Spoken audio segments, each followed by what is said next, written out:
ഏതൊരു വിഷയത്തിൻ്റെയും ഏതൊരു ചാപ്റ്ററും വളരെ സിമ്പിളായിട്ട് പഠിച്ചെടുക്കാൻ വേണ്ടി മനസ്സിലാക്കാൻ വേണ്ടി നിങ്ങൾ സ്കൂളിലെ ടീച്ചേഴ്സിൻ്റെ ക്ലാസ് കാണുന്നുണ്ടാവും, അപ്പോൾ തന്നെ നിങ്ങൾ യൂട്യൂബിലെ ക്ലാസ് കാണുന്നുണ്ടാവും, അപ്പോൾ തന്നെ നിങ്ങൾ ഈ പറഞ്ഞുള്ള ഒരുപാട് ക്വസ്റ്റ്യൻസ് ചെയ്യുന്നുണ്ടാവും. എല്ലാം നിങ്ങൾ ചെയ്തിട്ടും ആക്ച്വൽ എക്സാമിന് നിങ്ങൾക്ക് കിട്ടാൻ പോകുന്ന മാർക്ക് അല്ലെങ്കിൽ നിങ്ങളൊരു ആ ചാപ്റ്ററിൽ ക്വസ്റ്റ്യൻ കാണുമ്പോൾ ഡിഫിക്കൽട്ടായിട്ട് ഫീൽ ചെയ്യുന്നുണ്ടെങ്കിൽ നിങ്ങൾ എന്തോ ഒരു കാര്യം മിസ് ഔട്ട് ചെയ്യുന്നുണ്ട്.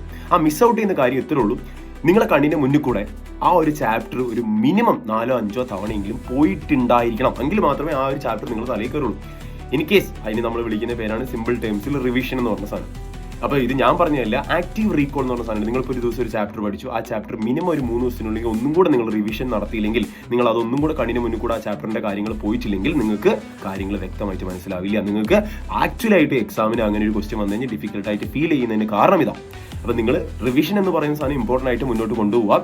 അപ്പം ഒരുപാട് ക്വസ്റ്റ്യൻസ് ചെയ്യുന്നതും ഒരു തവണ നിങ്ങൾ ചെയ്യാതെ പല തവണയായിട്ട് ചെയ്യുക. മിനിമം സാറ് പറയണത് 4-5 തവണയെങ്കിലും നിങ്ങൾ ചെയ്ത ക്വസ്റ്റ്യൻ തന്നെ വീണ്ടും തന്നെ ചെയ്ത് നോക്കുക. മാത്സിൻ്റെ കാര്യത്തിലും സയൻസിൻ്റെ കാര്യത്തിലൊക്കെ വീണ്ടും ചെയ്ത് നോക്കുക.